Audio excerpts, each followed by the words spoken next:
For this fraction picture matchup activity, I want you to go over to the Pathway supply shelf and find these cards. They have circles on them, and some of the cards are in fractions, and some of the cards are in pictures. So go ahead and grab one of those baggies and come back to me, and let's talk about this activity. Now in the baggie with these cards, they're going to be all mixed up and jumbled together. And it's going to be your job to match up the fraction to the picture. Now in front of me, I have the matched up versions. So you're going to get a freebie here. I have 1/2, and then I have the fraction that represents 1/2 with a picture.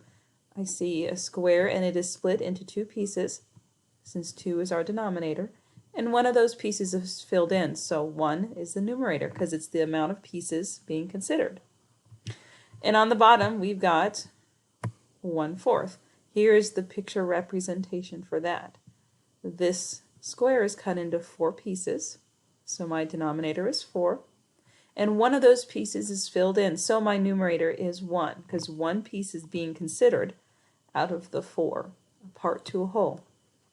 So it's going to be your job to kind of lay all of these cards out in front of you.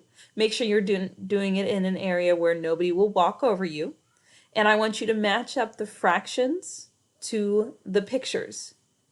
Now, if there are no cards left on the supply shelf, find a friend who's doing this activity. You can work together on this. That's totally fine. Just make sure that you're not giving away the answers. Okay, that's called cheating. We don't want to cheat. When you are done and you have matched up all of the fractions to their picture representation, I want you to put the cards back in the baggie and put them back on the supply shelf and go on to the next step in your pathway. Good luck and have fun.